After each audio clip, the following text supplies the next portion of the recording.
Muy buenos días, esta es la segunda parte de la clase de moluscos.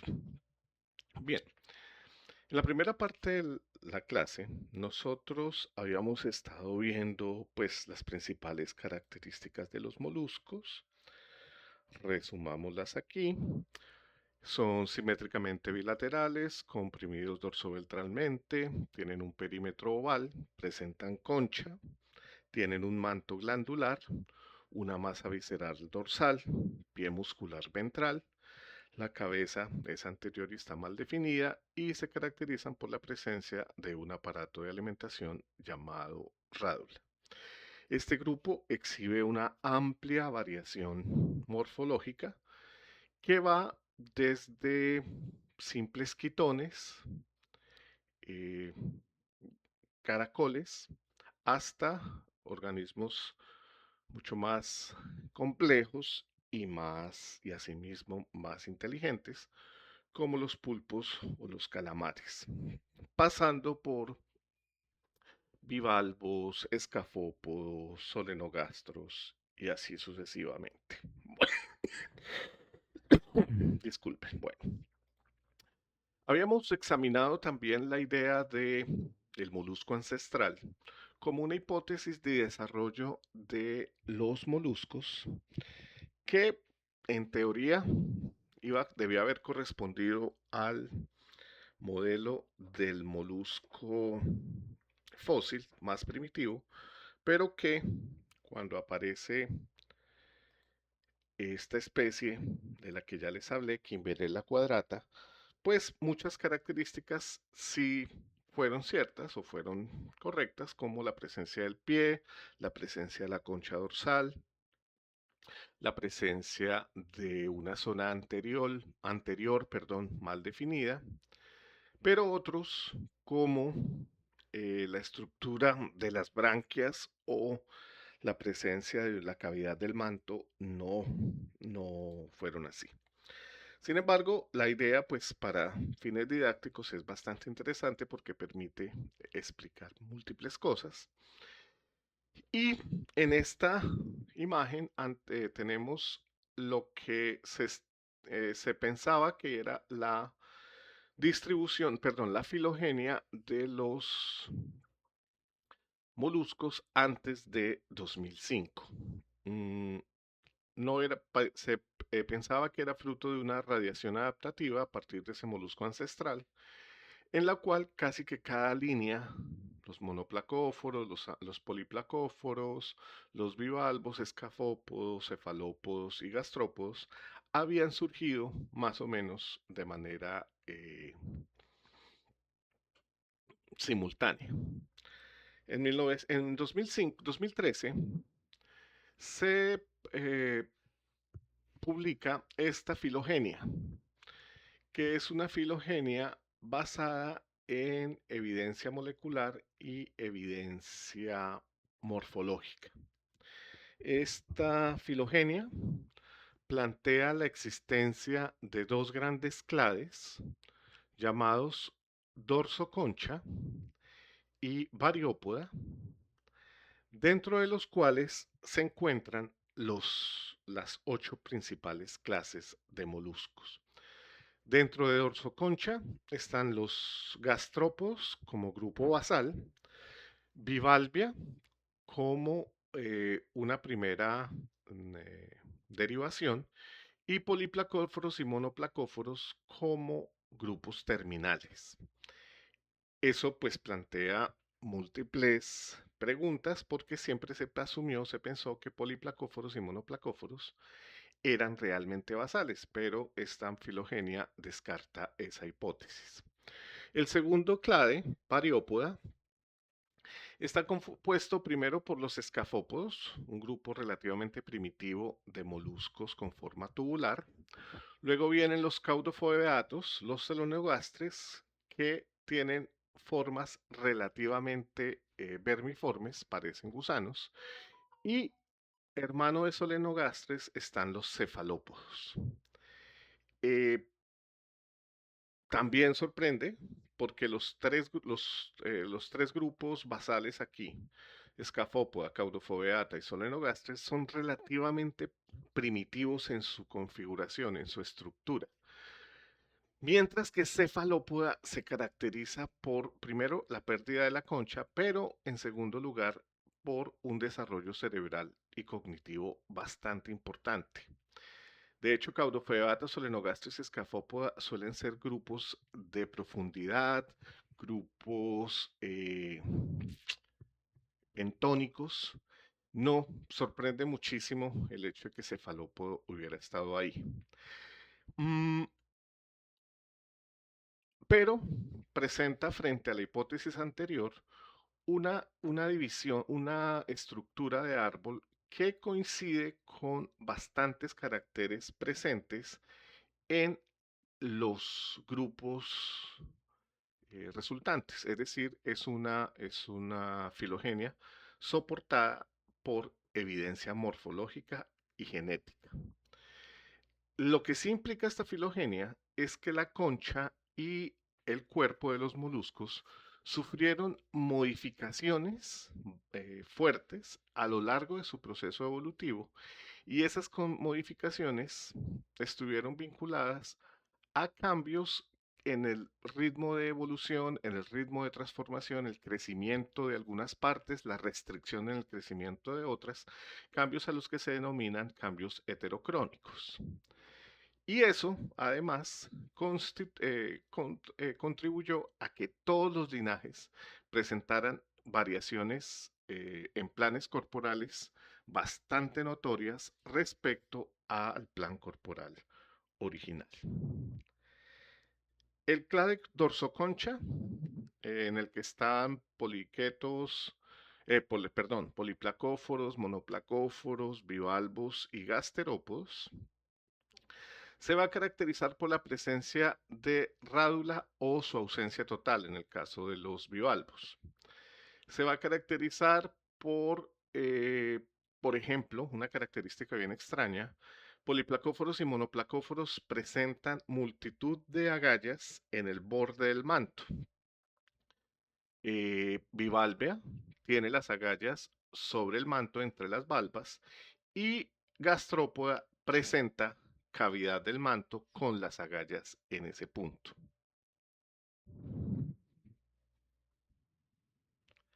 El clade variópoda se va a caracterizar entonces por la presencia basal de escafópodo, básicamente un molusco con forma tubular, con concha tubular, que es típicamente bentónico, que se entierra en el agua, en este caso la fotografía inferior a la derecha. Dos grupos que son esencialmente gusanos, donde el manto produce una serie de pelos de naturaleza quitinosa y flexible que cubren completamente el cuerpo, pero la forma general del organismo es vermiforme, son básicamente gusanos. Y también dentro de este grupo vamos a tener a los cefalópodos, característico por la transformación del manto en tentáculos, la pérdida o reducción de la concha y una actividad predadora intensa, lo que conlleva pues a una modificación de sus órganos sensoriales y un aumento relativo del cerebro. Mm, bien. A continuación, entonces, vamos a comenzar con el clade dorso concha. Permítanme un segundo. Bien. Entonces, el clade dorsoconcha, como ya les mencioné, está compuesto por gastrópodos, bivalvos, monoplacóforos y poliplacóforos, cuya característica fundamental va a ser la presencia de una concha dorsal. El grupo más grande dentro de este clade es la clase gastrópoda, que incidentalmente es la clase más grande y diversa de moluscos, que incluye tanto babosas como caracoles, liebres de mar y babosas de mar. Las babosas que menciono al principio son babosas de tierra.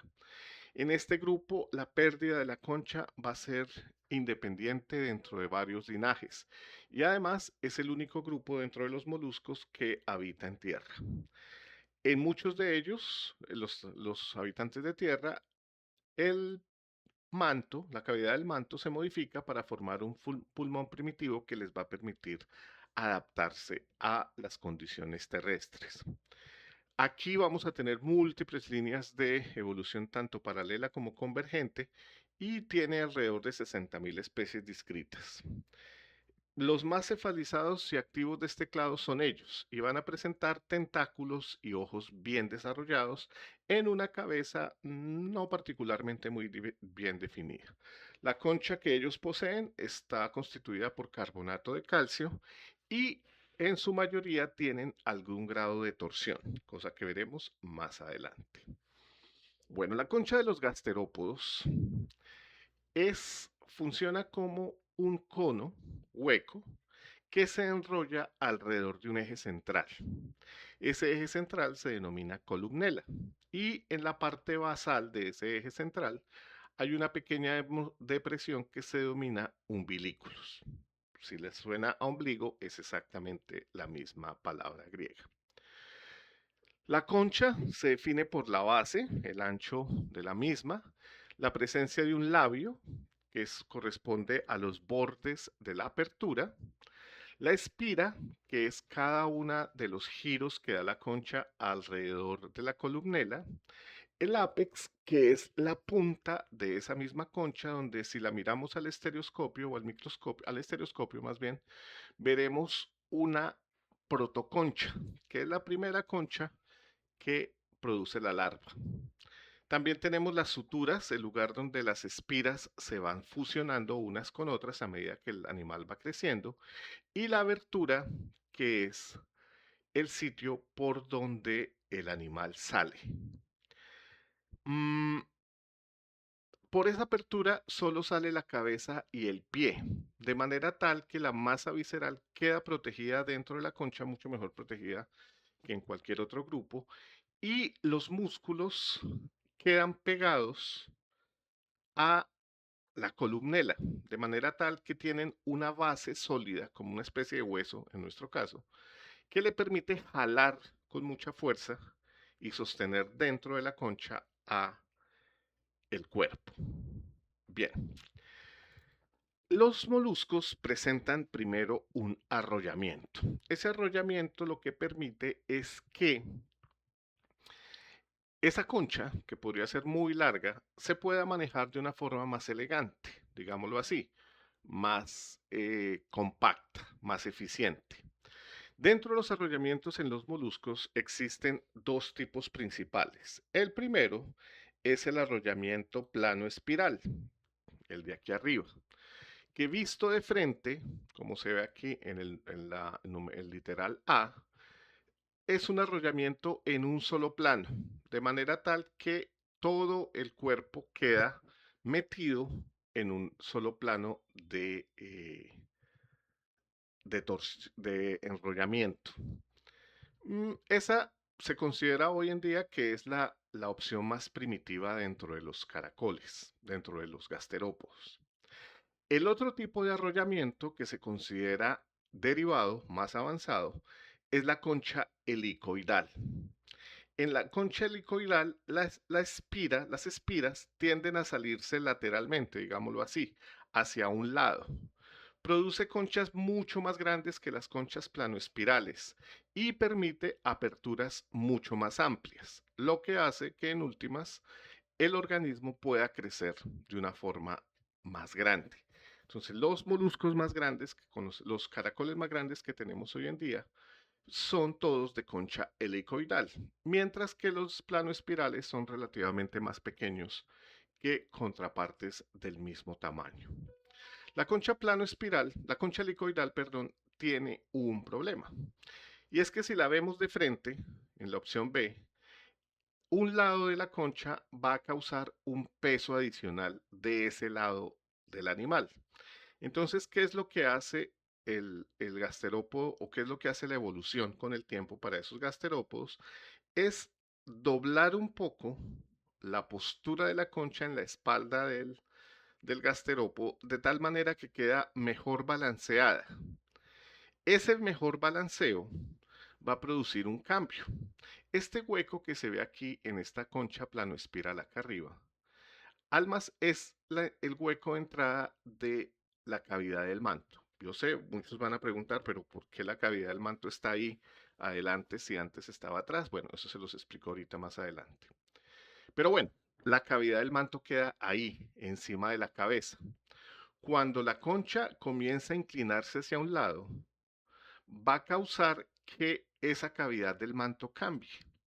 Entonces, para poder acomodar las cosas que están en la cavidad del manto y también acomodar varias cosas de la masa visceral, los moluscos, los gasterópodos que giran un poco o equilibran su concha helicoidal, generalmente pierden una galla, pierden una aurícula del corazón y pierden uno de los nefridios. De esa manera quedan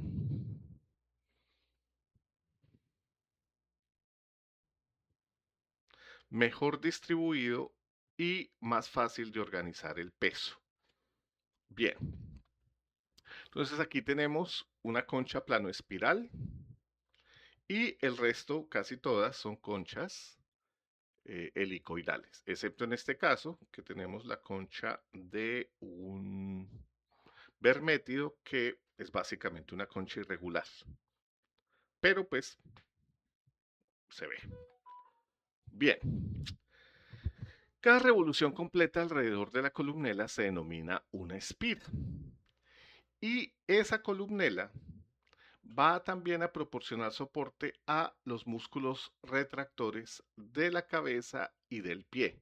Aquí yo los tengo marcados con rojo para que ustedes puedan observar cómo cuando estos músculos se contraen, este y este, inmediatamente este pie, que parece como tan lejano, puede meterse inmediatamente dentro del manto.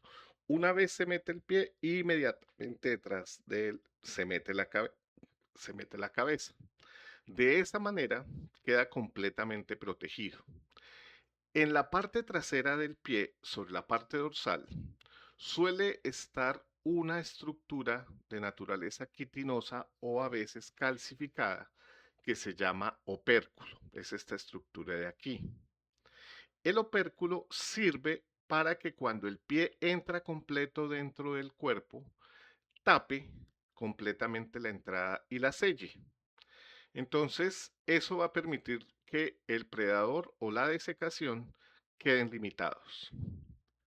Bueno, la concha va creciendo por el borde de la misma. Ese borde se denomina manto, labio, perdón. El manto comienza a depositar ese borde a medida que el animal va creciendo. Y ese borde es el que va girando y va produciendo el patrón completo de la concha.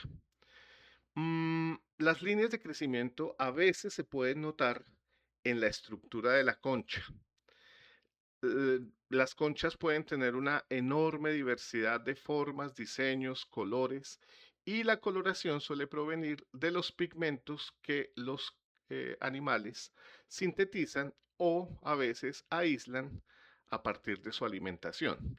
Por eso algunas ornamentaciones en la concha, por ejemplo en esta Lignus fasciatus, podemos tener una enorme variedad de ornamentaciones a pesar de ser la misma especie.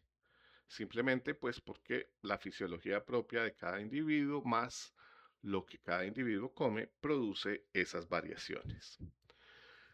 La concha a veces tiene una proyección, una prolongación que se llama canal sifonal o muesca. Ese canal sifonal sirve para que por ahí el caracol protruda o expanda un sifón, que es el sifón inhalante. Ese sifón inhalante conecta con la cavidad del manto y le facilita su respiración. Una vez esa agua que entró por ahí eh, eh, pasa por las branquias y es removido el oxígeno y luego pasa por el ano y el nefridio para remover la orina la orina y las heces, pues es expulsada por el otro lado del cuerpo. La idea es que la parte de la cabeza no vaya a tener ninguna de esas dos cosas, ni orina ni heces. Aunque a veces en los caracoles de tierra es posible ver un pedazo de heces bajando por un lado de la cabeza. Ese es un problema de diseño estructural que los moluscos, si ustedes recuerdan de clase, siempre van a tener. Pero en este caso ya no atrás, en la cavidad del manto, sino adelante por un proceso que veremos un poquito más adelante. Bien, mm, el sifón va a permitir la respiración, va a permitir que el caracol pruebe el agua antes de salir de la concha. Y cuando el caracol vive dentro de una madriguera, le va a funcionar como un pequeño snorkel. Aquí tenemos un ejemplo, aquí abajo, un ejemplo de ese sifón inhalante y aquí la modificación en la concha que es el canal sifonal. Bueno, la concha, la forma de la concha suele estar relacionada con el hábitat. Conchas de espirales pequeñas suelen estar adaptadas muy bien para situaciones en las que hay que moverse verticalmente o permanecer cavado boca abajo bajo rocas o en vegetación acuática.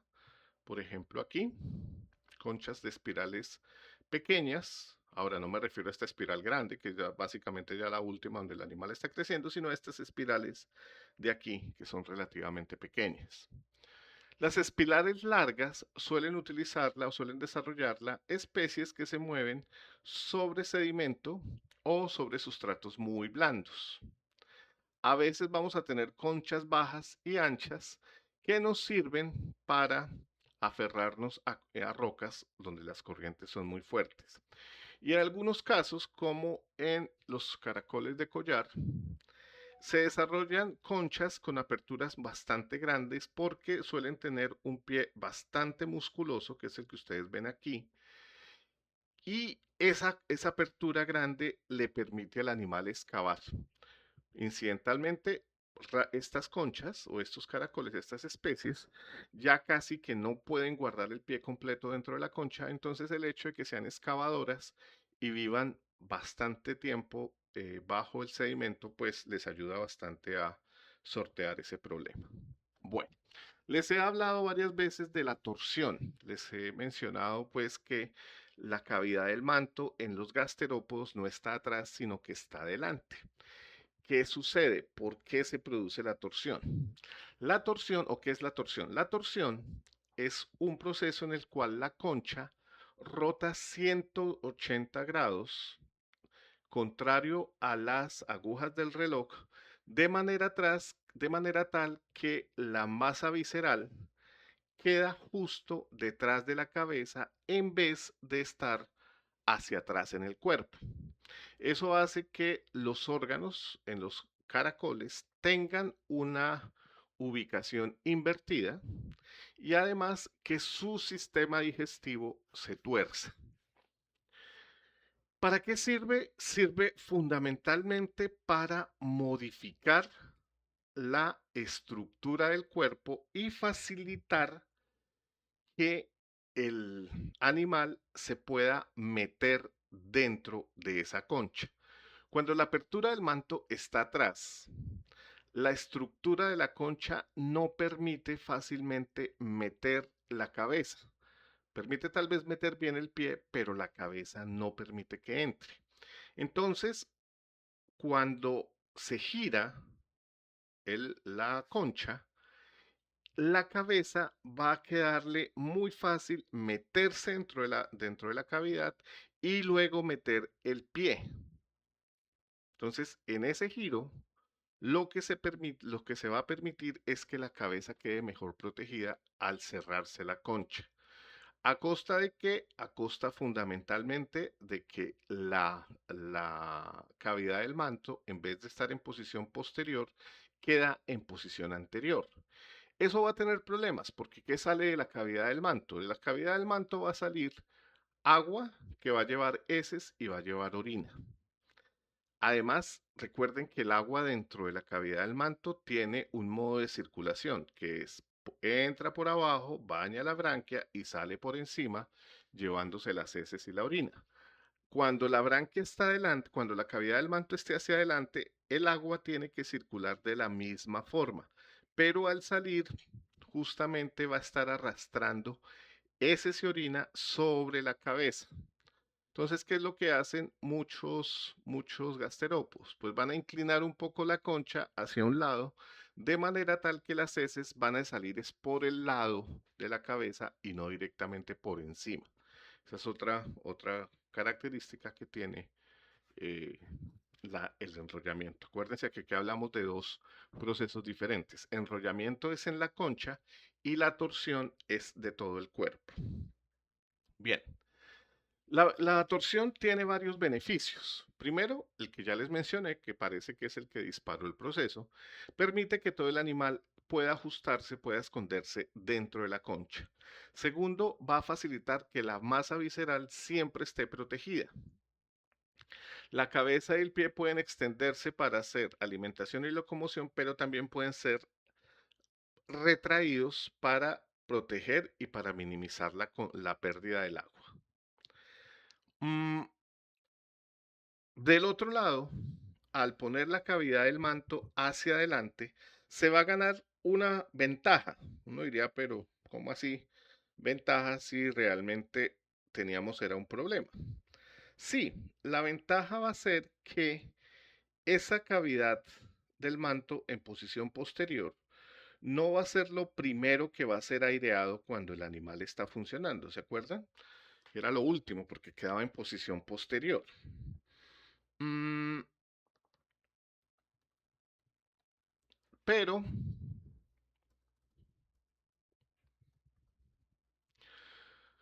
cuando queda en posición delantera, la corriente de agua de frente va a entrar directo a la cavidad del manto. Y eso va a facilitar que esas branquias sean eh, ventiladas inicialmente. Además, los osfradios, ¿se acuerdan que yo les mencioné que había un órgano que evolucionaba en los gasterópodos, que es el osfradio? Va a probar la calidad del agua, ya no solo la calidad del agua que entra a la cavidad del manto, sino que va a probar la calidad del agua que va a bañar al animal. Y eso es una enorme ventaja, porque ya no es solo para la cavidad del manto, sino es para todo el cuerpo. Y ese giro además va a mejorar la, el centro de gravedad para algunos de los gasterópodos. Al mover el centro de gravedad hacia adelante, ya no tengo que estar jalando la concha, que siempre va a ser más costoso, sino que la voy a ir portando directamente sobre los hombros. Esa es una ventaja bastante grande. Bien, aquí tenemos otro ejemplo de cómo ocurre la torsión.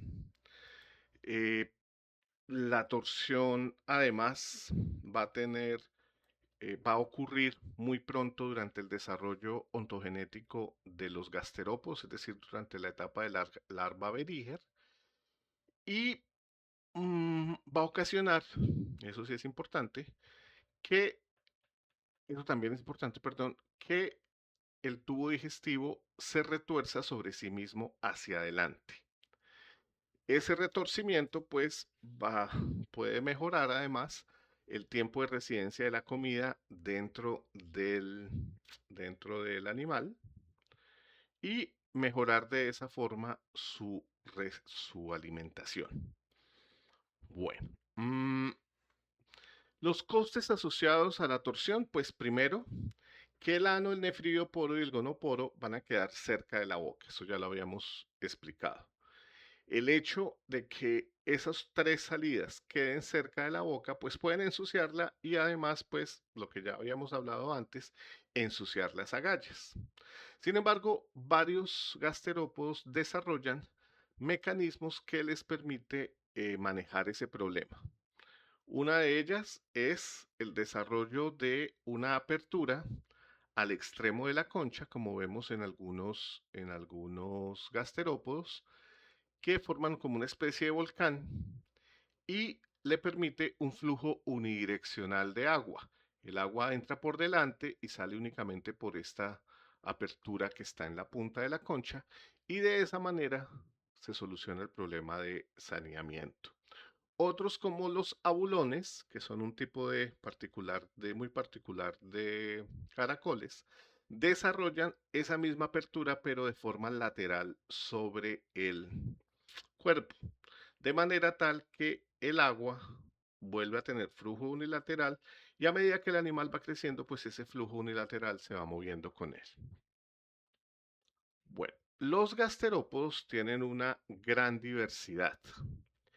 Eh, Dicha diversidad hace que a veces sea un poquito complicado hablar de los grupos.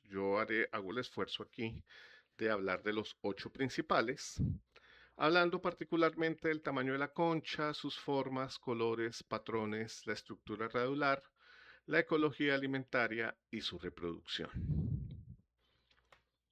Bien, la filogenia de los gastrópodos ha sido descrita recientemente. Este es un trabajo de 2000, creo que es de 2015, si no estoy mal, y se compone de 8 grandes grupos.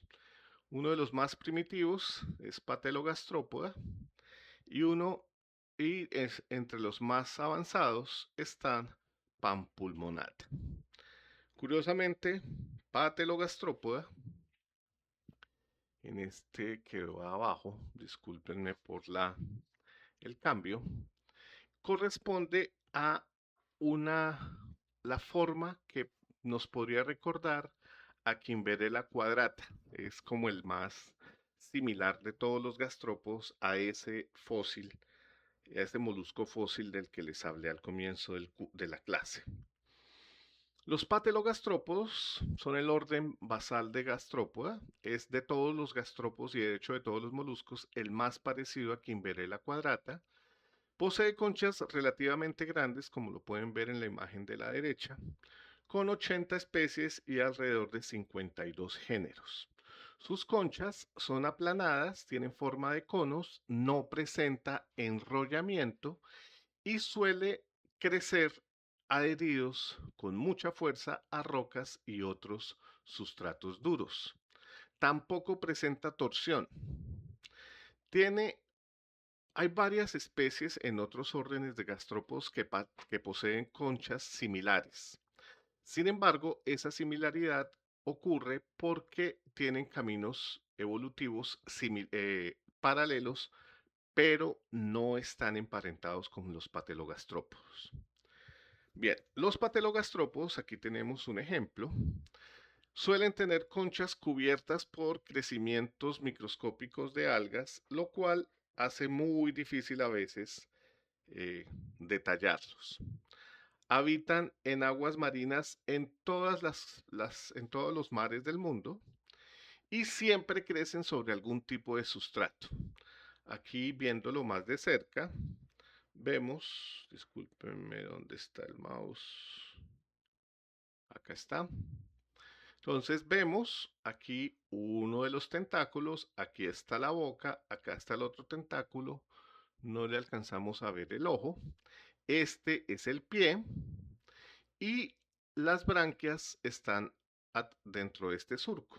Este surco que vemos ahí es justamente la cavidad del manto. Fíjense que este es bastante simple en su construcción. Esta estructura amarilla que se ve aquí alrededor es el manto y la estructura dura que se ve allá al fondo es la concha. Es un molusco bastante simple, bastante sencillo, eh, no tiene así grandes complejidades y la mayor diversidad de ellos se encuentra en las costas rocosas. Sin embargo, tiene especies viviendo también en grandes profundidades y, curiosamente, también las podemos encontrar en las zonas volcánicas submarinas, dorsales principalmente. Bien, Aquí vemos nuevamente ejemplos de los patelogastrópodos para que se observe un poquito la estructura de ese borde del manto no, perdón. Aquí se ve en amarillo atrás el borde del manto y con estos puntos que ustedes ven aquí, estas lineecitas que se ven aquí, son las branquias, que forman un anillo a lo largo de toda la zona marginal interna, excepto justo en la parte posterior, donde no hay. ¿Y pues por qué? Pues que porque de ahí sale el ano, por ahí salen los nefridios. Entonces, este es de los moluscos que no tiene ese problema del que ya hemos hablado tanto de sanitización.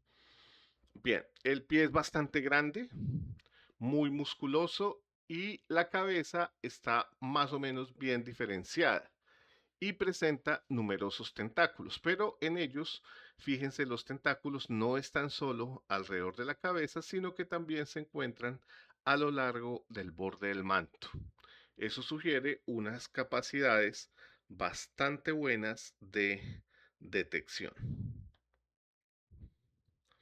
Mm, los patelogastrópodas se alimentan de algas y materiales vegetales que raspan desde el suelo, el sustrato donde viven. Y también algunas especies pueden alimentarse además de pequeños invertebrados y detritus. Son principalmente dioicos, lo que significa que tienen sexos separados. Su fecundación es interna y las hembras depositan los huevos en cápsulas que adhieren a las rocas.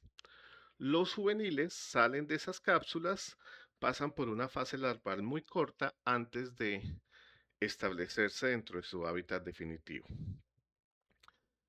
Son bastante importantes al regular el crecimiento de las algas en las zonas intermareales y suelen ser unos buenos indicadores de la salud de los ecosistemas marinos porque ellos son muy sensibles a la contaminación. Las lapas, especialmente aquellas más grandes, se utilizan como alimento humano en varias partes del mundo, en Europa, Asia, principalmente África también, y su recolección suele tener un impacto muy fuerte sobre los ecosistemas intermareales, especialmente porque su remoción facilita que las algas comiencen a crecer descontroladamente. Mm,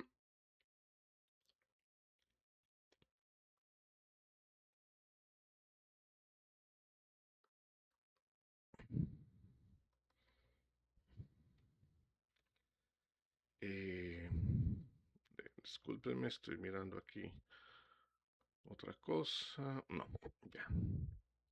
Bien, entonces este fue el primer grupo, Patelogastrópoda. Siguiente grupo de los gasterópodos, los vestigastrópodos. Los vestigastrópodos también son un grupo bastante antiguo de gastrópodos que se remontan al Paleozoico.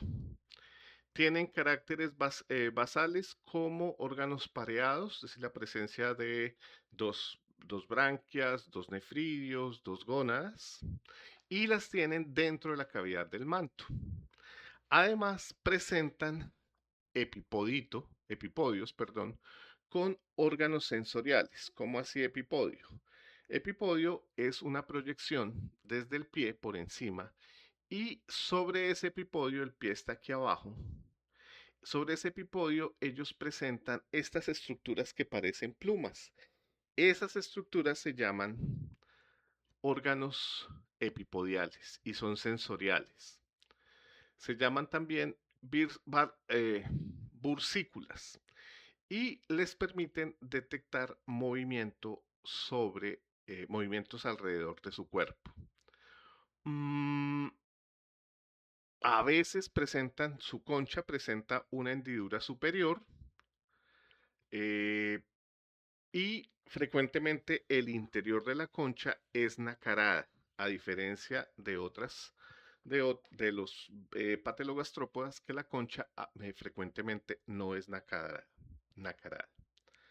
Los vestigastrópodas tienen varios tipos de concha. Ellos son bastante diversos en eso, pero eh, presentan fundamentalmente conchas alargadas, no de tipo helicoidal. Y la escultura puede ser bastante compleja, como lo podemos ver aquí. Y en ellos, a veces el nácar no se limita solo a estar en la parte interna de la concha, sino que también puede estar en la parte externa de la concha. La mayoría de las especies desarrollan un opérculo y solo presentan un tentáculo cefálico y el hocico suele ser muy distintivo. Permítame a ver si lo vemos aquí, tal vez sí. Su hocico distintivo que tiene una forma de proboscis de como de elefante muy particular. No, no se ve ahí. Y creo que no tengo más imágenes de ellos. Ah, en la próxima de pronto. Mm,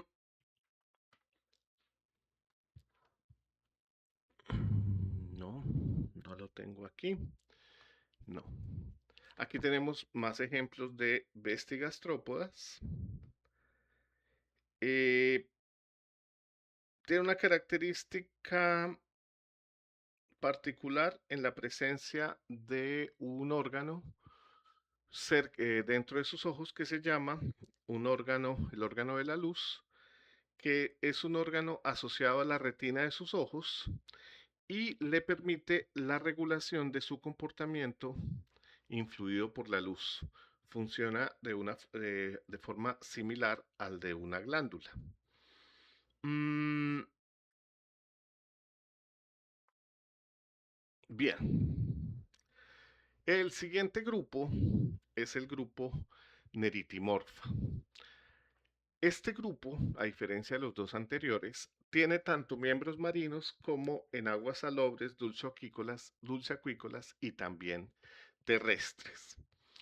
Curiosamente, el grupo tiene 6 invasiones diferentes de hábitats de agua dulce y por lo menos 2 de ellas también con representantes terrestres. Es bien sorprendente esto porque lo que significa es que la tendencia a llegar a tierra firme se presentó en ellos de manera independiente al menos 6 veces. Las conchas de los neritimorfas no tienen columnela, entonces la musculatura se une directamente a la concha y no a la estructura fuerte de la columnela. Algunas especies, una especie de ellas que se llama Titiscania, no presenta concha incluso. Y es frecuente que las conchas se reduzcan, incluso aparecen unas conchas como de lapas, parecidos a Patelogastrópoda, muy enrolladas, algunas, o ausentes, como ya les dije. El grupo es bastante amplio y tiene representantes en múltiples aspectos, en múltiples áreas. Mm, el caparazón nunca es nacarado y en los adultos se presenta un opérculo. La forma marina suele presentar una morfología similar al de una lapa enrollada, lo que facilita su identificación. Las conchas de ellos suelen tener un aspecto muy típico porque la apertura tiene una especie de plataforma plana que facilita identificarlos. Su rádula tiene bastantes dientes por fila y su cuerpo es bastante flexible, presentando solo un par de apéndices cefálicos mm, y a veces carecen de tentáculos. Los ojos en ellos casi siempre son pedunculados. Mm, Algunos taxones de aguas profundas en particular suelen presentar aún tentáculos epipoidales similares a Vestigastrópoda, que fue los que vimos anteriormente. El siguiente grupo es Xenogastrópoda, que es uno de los grupos más grandes dentro de los gasterópodos actuales. Tienen torsión, por supuesto, y sus branquias están en posición delantera. Generalmente tienen dos tentáculos delanteros y ojos correspondientes. En ellos la torsión es ya completa y por eso presentan una sola aurícula, un solo riñón y un solo par de branquias. Este es el grupo que más radiación adaptativa ha tenido entre todos los gasterópodos. Por eso su diversidad morfológica, fisiológica y de comportamiento es enorme. Incluye además un grupo una especie, perdón, que es nadadora, que no presenta ya concha. Déjenme ver si podemos ver el video. Varios elementos de este grupo, varios miembros de este grupo presentan modificaciones en la cavidad del manto, pérdida de los tenidios, eh, una cavidad al lado derecho de la cavidad paleal que sirve como pulmón. Los fradios se ha modificado y ha desarrollado cilios. En general, el grupo es muy variado. ¿Qué particular que tienen? La concha nunca es nacarada. La rádula solo tiene 5 a 7 dientes por fila y en algunas especies no se desarrolla. Puede tener tamaños que van desde los el medio milímetro hasta los 40 centímetros y además suelen tener, son los gasterópodos más vistosos, más coloridos y además exhibir gran cantidad de patrones y marcas muy elaboradas. Permítanme un segundo, estoy tratando de cargar el video.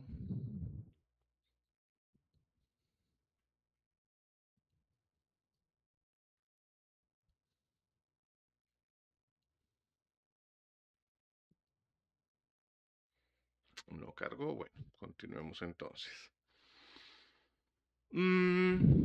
Dentro de los xenogastrópodos se encuentra uno de los animales más interesantes de este grupo, que se llaman los caracoles cono. Y el género representativo de este grupo se llama Urosalpinx. Urosalpinx, también denominado taladro de las ostras, puede ser una plaga en los en las eh, ¿cómo se llama eso? En las maricultoras donde se cultivan ostras. La razón es que ellos desarrollan una rádula muy modificada que presenta un veneno neurotóxico. ¿Qué es lo que hace? Con esa rádula ella taladra la concha de las ostras o atraviesa poliquetos, otros gastrópodos e incluso peces. Una vez taladra la concha, inyecta su arpón, su rádula transformada en arpón, con la cual inyecta veneno. Mata al animal y fácilmente se lo consume.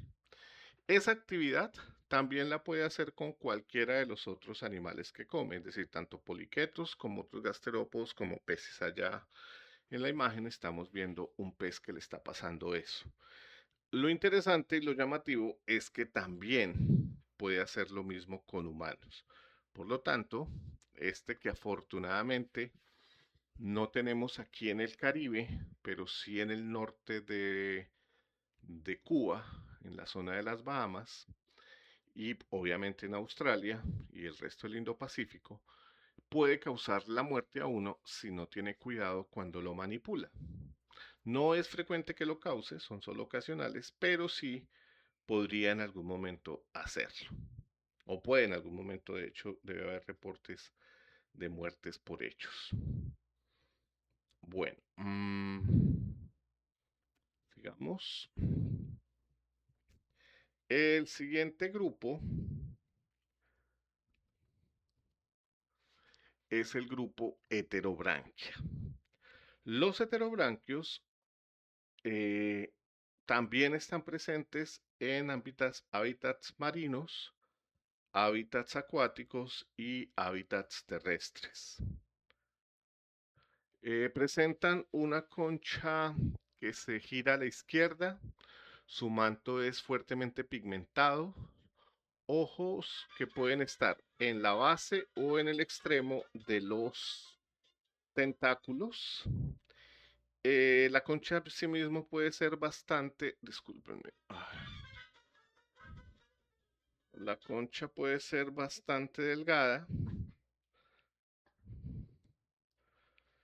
La concha puede ser bastante delgada, de espiras altas y de forma plano espiral. A veces puede tener incluso forma de colmillo, aunque también es frecuente que varios grupos dentro de ella le pase una de dos cosas.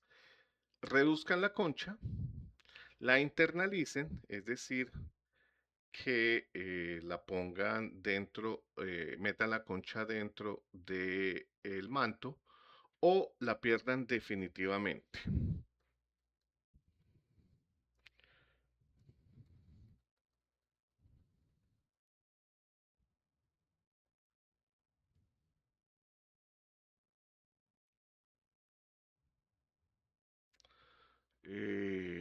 Bien.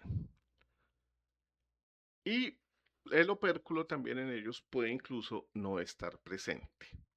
Dentro de heterobranquias podemos tener babosas de mar, babosas de tierra y también liebres de mar. La región cefálica puede tener varios tentáculos, algunos de ellos retráctiles. El pie puede ser muy rudimentario, bastante simple, con parapodios o incluso no tener pie totalmente. El manto secreta conchas o a veces secreta espinas que le permiten cierto nivel de defensa. Todas las especies de este grupo son hermafroditas y la mayoría de ellos son bentónicos cuando no son terrestres. Y mm, tiene relaciones con otros dos grupos. Tiene relaciones, discúlpenme. Tienen relaciones con otros dos grupos que son los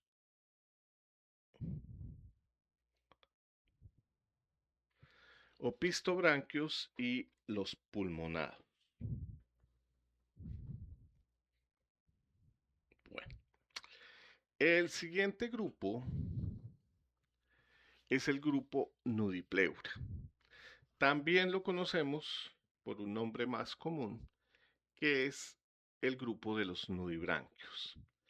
Este grupo, en este grupo su característica más importante, más llamativa, es la pérdida completa de la concha.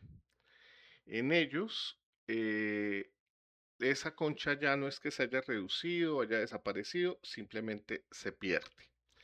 Esa concha perdida eh, esa concha perdida, perdón, la ventaja o la protección que presenta la concha que se pierde en ellos, se reemplaza por la presencia de secreciones de defensa a partir de las mismas glándulas del manto. A veces esas secreciones de defensa pueden ser tan tóxicas como ácido sulfúrico, pero ocasionalmente pueden ser venenos que se adquieren a partir de la comida. Mm, no, como ya no tienen concha, suelen carecer de cavidad del manto y muchos de ellos además ya no presentan torsión. Pues básicamente la torsión era para manejar el peso de la concha y si la concha desaparece, pues qué sentido tiene tener torsión. Es frecuente que sus estadios larvales sean plantotróficos y algunos de ellos son lecitotróficos. Los plantotróficos se alimentan mientras son parte del plancton, mientras que los lecitotróficos no. La diferencia es importante porque los plantotróficos suelen extenderse o suelen distribuirse de manera más amplia que los lecitotróficos. En ambos casos, la larva Beliger es nadadora y esa concha que desarrolla la Beliger se desprende únicamente cuando se va a transformar en adulto. Sin embargo, la mayoría de las especies que tienen desarrollo directo desprenden la concha antes de salir del huevo. Entonces forman la concha, probablemente la formación de la concha se requiere para algún proceso metabólico e inmediatamente pasan ese proceso, se deshacen de ella. Son bastante vistosos, como lo podemos ver, y son, presentan otras defensas para evitar justamente ser predados. Suelen secuestrar nematocistos de los... Discúlpenme un segundito.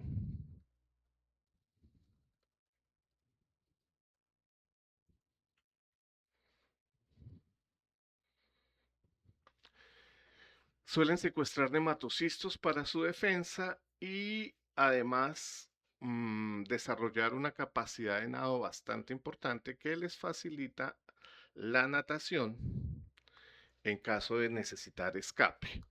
Las glándulas de su piel, como les decía, aparte de ácido sulfúrico, pueden secretar otras características, otras sustancias nocivas que les permite repeler predadores y además presentan coloración aposemática o coloraciones crípticas. Las coloraciones aposemáticas generalmente cuando desarrollan compuestos tóxicos y las crípticas cuando esos compuestos tóxicos no son tan eficientes. Permítanme, veamos video. A ver. Eh, para que ustedes vean uno de los más llamativos.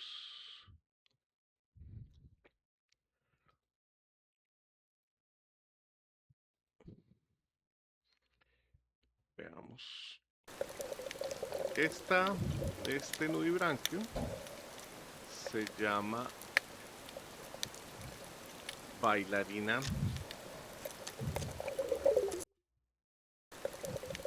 Esta es una bailarina española. Es uno de los nudibranquios más tóxicos. Almacena un tipo de sustancias que se llaman macrólidos, que curiosamente las colectan a través de comiendo esponjas marinas y los acumulan en el manto y en los huevos. Pues obviamente no sorprende que lo hagan en esos dos puntos, porque son justos lo que más necesita protección. El manto por la cantidad de exposición que tiene y los huevos pues porque básicamente no se pueden mover. Bien. Muy linda ella, muy bonita, eso sí. Su aspecto es bastante llamativo. Otros, como el que tenemos aquí abajo, desarrollan unas coloraciones aposemáticas más bien simples, bastante discretas, porque generalmente ellos no tienen una capacidad defensiva tan grande. Entonces, cuando les pasa eso, pues simplemente reducen un poco su coloración para evitar ser detectados. Bueno. Mm, ¿Dónde está?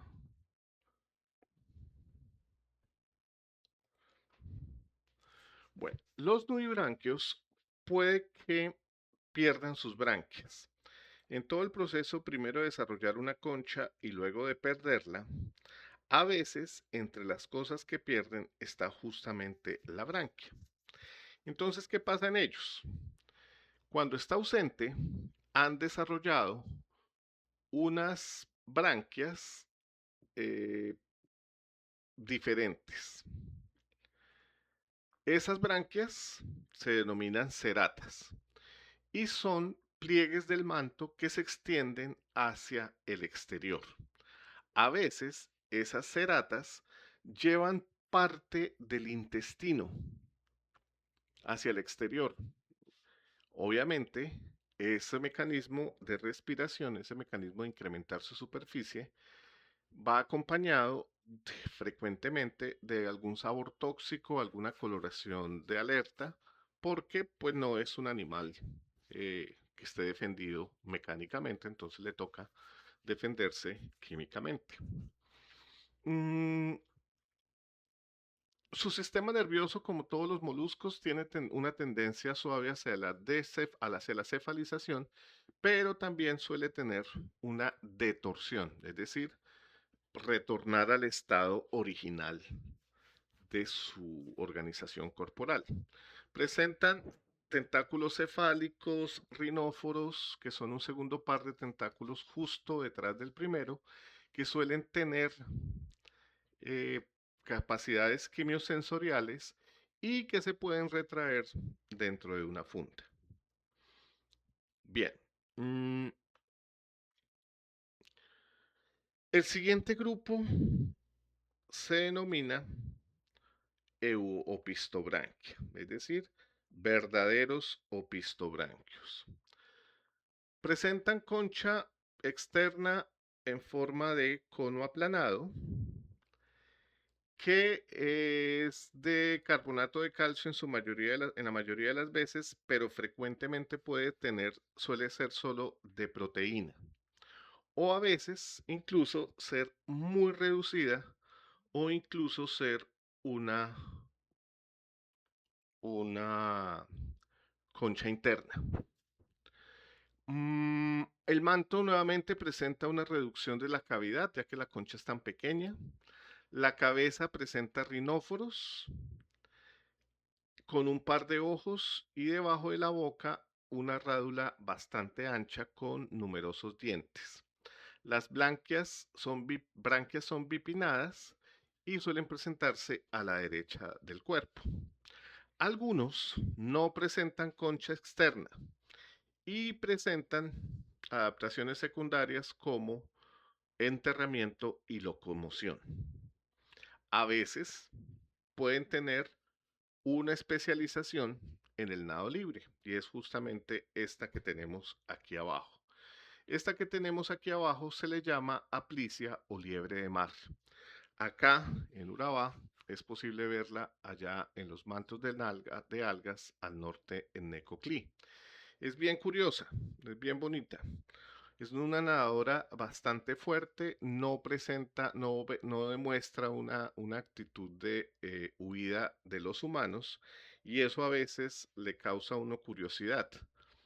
Pero sí presenta, permítame se lo muestro, y además es fácil a veces cogerla con la mano. No es buena idea porque puede tener, eh, por el sitio donde ella se mueve, puede tener zooides o puede tener eh, epibiontes urticantes que son los que lo pican a uno. No es que ella pique, sino lo que crece encima de ella a veces pica. A veces cuando uno la molesta bastante, emite desde la parte trasera de su cuerpo una sustancia de color rojizo, que no es tóxica, no es peligrosa, tal vez es un mecanismo como de distraer la atención para que uno deje de molestarla. Mm, Se les conoce comúnmente, tiene dos grandes grupos, uno que se les llama liebres de mar, que pueden ser bastante grandes, como les decía las aplicias, hasta 60 centímetros de longitud. Se asemejan a las babosas de mar, solo que tienen unas características en su manto que son mucho más extensas, más amplias, como con alas. Utilizan parapodios o propulsión a chorro. Y como les decía, sueltan una tinta púrpura cuando uno los molesta en exceso. Veamos una aplicia. Discúlpenme un segundo, ya se las muestro. Aquí.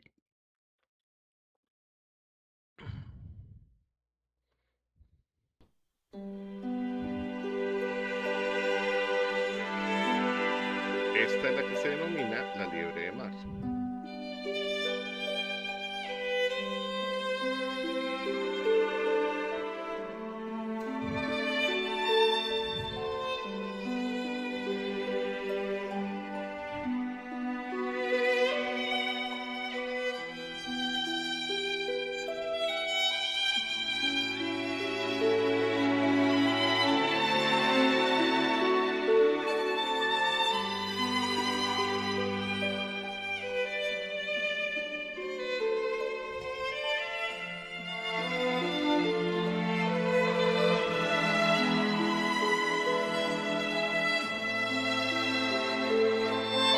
Bien, si tiene cierto aspecto como de murciélago nadando, es bien llamativo. Esas alas con las que nada se llaman parapodios y son extensiones del manto que mueve con una gracia bastante interesante que le permiten nadar. Es bien, bien bonita. Como les decía, acá en Urabá, uno la puede ver al norte de Necoclí, muy, muy llamativa. A veces, cuando uno colecta agua de mar para trabajar o mantiene colectas de agua de mar constantes para trabajar, a veces es incluso posible verlas en los tanques. Did you Entonces, know there are snails that spend their entire lives swimming or drifting in the ocean and never touching the bottom? Instead of crawling over reefs, rocks, and kelp, bien, their esta muscular foot has es evolved into a pair of wings. un grupo cercano a las aplicias que se llama terópodos. Tiene características muy similares, también proyecciones del manto que son bastante notorias.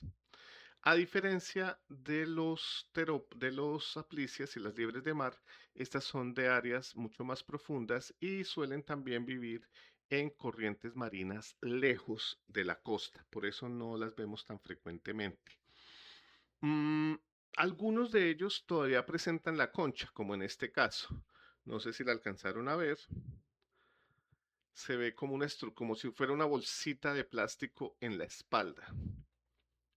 Voy a ampliarlo un poquito para que, fíjense, tiene como una bolsita de plástico en su espalda. Eso es la concha. Solamente es proteína en ese caso. En otros casos, fíjense que extiende, no sé si lo alcanzaron a notar, una masa de mucus enorme con la que atrapa todo tipo de cosas. Ahorita paramos un segundito. Esto que ven aquí es una masa de mucus que el animal extendió para atrapar nieve marina. La nieve marina es una fuente de alimentación muy típica en las aguas abiertas.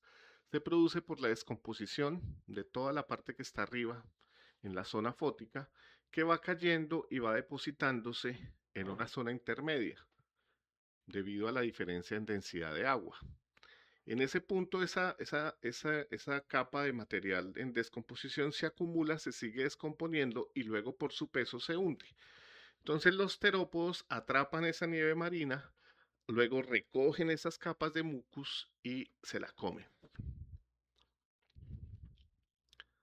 Y esa es su principal fuente de alimentación. Bueno, son hechos. Allá vemos un terópodo, al frente se ve la red de mucus que ha extendido. Se alcanza a ver la concha pequeñita. Este, por ejemplo, no tiene concha.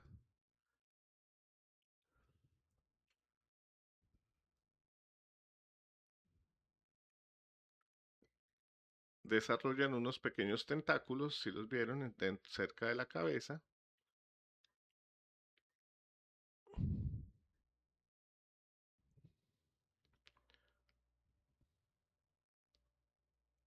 Esos son los ojos, tentáculos muy reducidos, se ve la masa visceral, etcétera. Bien, entonces si están interesados en ver los videos completos, están en la presentación.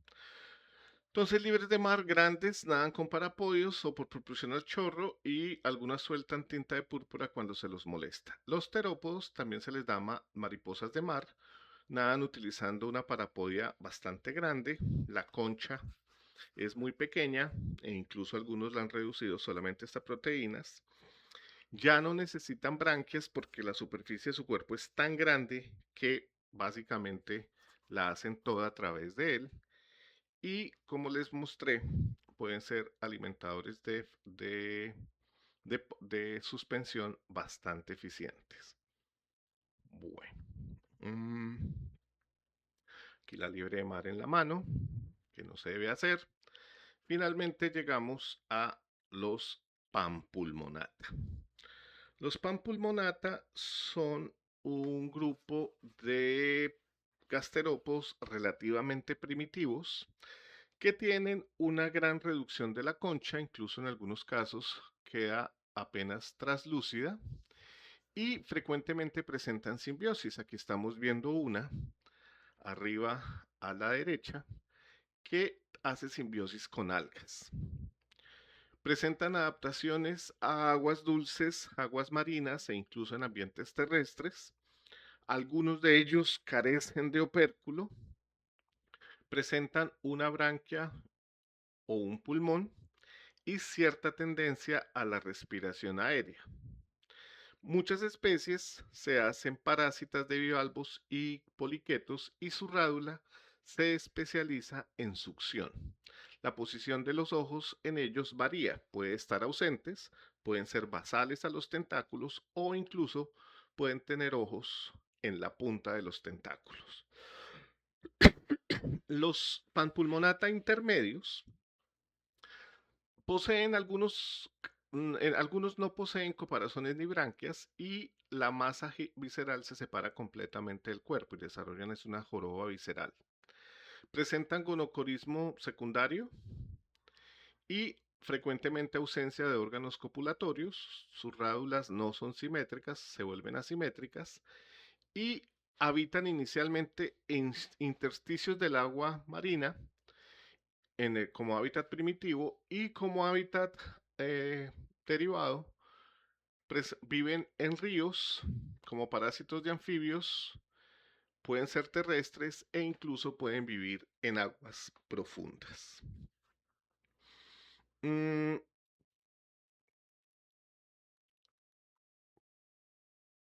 sus sistemas excretores pueden llegar a ser bastante complejos y en la mayoría de los pulmonata, la cavidad del manto se transforma en un órgano que respira aire libre.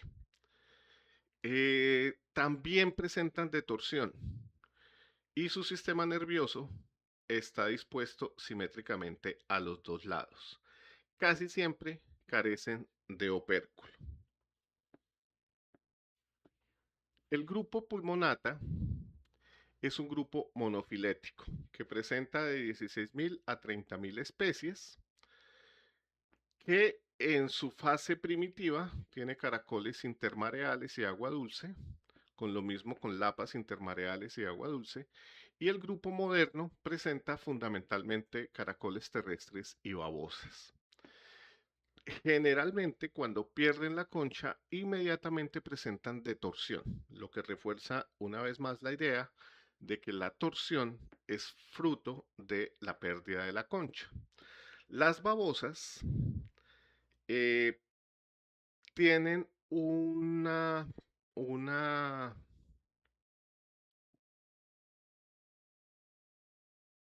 característica que está mostrada aquí y es la presencia de un pulmón bastante avanzado. Ese es ese que se ve ahí en la entrada del pulmón. Es una modificación de la cavidad del manto, pero ya es completamente aérea. No tiene, por lo tanto, dentro ni branquia ni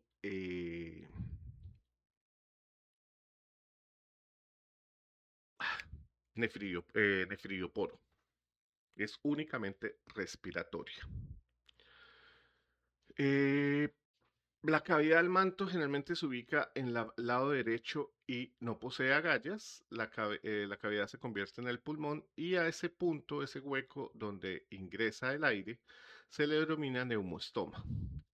El techo de la cavidad del manto y su interior realmente está muy vascularizado, forma una capa capilar que facilita el intercambio de oxígeno. El piso de la cavidad es muscular, de tal manera que ella lo contrae y se cierra un poco, lo expande, lo relaja y se expande un poco. De esa manera ventila el manto. Las adaptaciones fisiológicas para la vida terrestre son de múltiples tipos. Primero, ya no secreta un opérculo calcificado, sino que secreta es un tapón de moco que actúa como tal.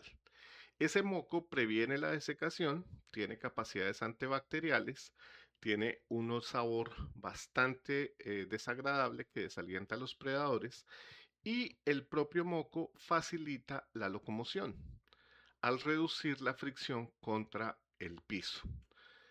Son uricotélicos para excretar, es decir, que ellos ya no excretan amoníaco, ni siquiera te excretan urea, excretan directamente ácido úrico, lo que los hace muy tolerantes a la pérdida de agua. Una babosa Helix, por ejemplo, puede llegar a perder hasta el 50% de su agua corporal durante los periodos de estivación y un caracol Limax puede llegar a perder hasta el 80% de su agua. Comportamientos que tienen para adaptarse a la vida terrestre, periodos de letargo bastante extensos en las condiciones climas desfavorables, por ejemplo en climas secos y cálidos o en climas con temporadas húmedas extensas. La mayoría de ellos, sin embargo, prefieren los ambientes húmedos, pero no es extraño encontrarlos en zonas semidesérticas y solo se activan durante las temporadas de lluvia. Mm, la mayoría de ellos son herbívoros y algunos de ellos pueden ser plagas muy complicadas para los cultivos. Casi todos los caracoles gigantes presentan ese problema. En la zona altoandina de Colombia, en la región de Cundinamarca y Boyacá, muchos de ellos muchos caracoles, son plagas para los cultivos de hortalizas, los cultivos de fresas, los cultivos de lechuga, los cultivos de, no me acuerdo qué otra, lechuga, fresa, creo que son esos dos los principales, pero hortalizas en general. Repollos, perejiles, acelgas, suelen verse afectados por la actividad de ellas. En Colombia, en algún momento se introdujo, no se sabe si por intención o por error, el caracol gigante africano, que se ha convertido en uno de los problemas más grandes de sanidad pública. El problema no es en sí el caracol, el problema es su forma de alimentación. Cuando ellos se deslizan por el suelo, ellos a veces consumen heces de otros animales, ratones, eh, perros, animales de monte, y eso hace que dentro de su cuerpo se puedan encontrar muchos parásitos y bacterias, ricketsias, pavesias, nemátodos, platelmintos, todo tipo de parásitos. Entonces, si una persona los manipula sin guantes o sin cuidado, esa baba y dejar que deslice el pie sobre la piel puede facilitar que esos parásitos ingresen dentro de uno. Y eso puede conducir a enfermedades muy complicadas. Y a veces, mientras el médico logra diagnosticar la enfermedad, la persona ya está en crisis sistémica. Entonces, por eso no debe manipularse. De hecho, no debe manipularse ningún tipo de caracol, ni el gigante africano, ni el gigante suramericano, ni ningún caracol que uno encuentre, porque siempre existe el riesgo de que tengan o que presenten ese tipo de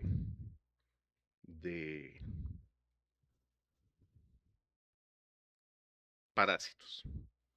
Bien, finalmente está el grupo las características.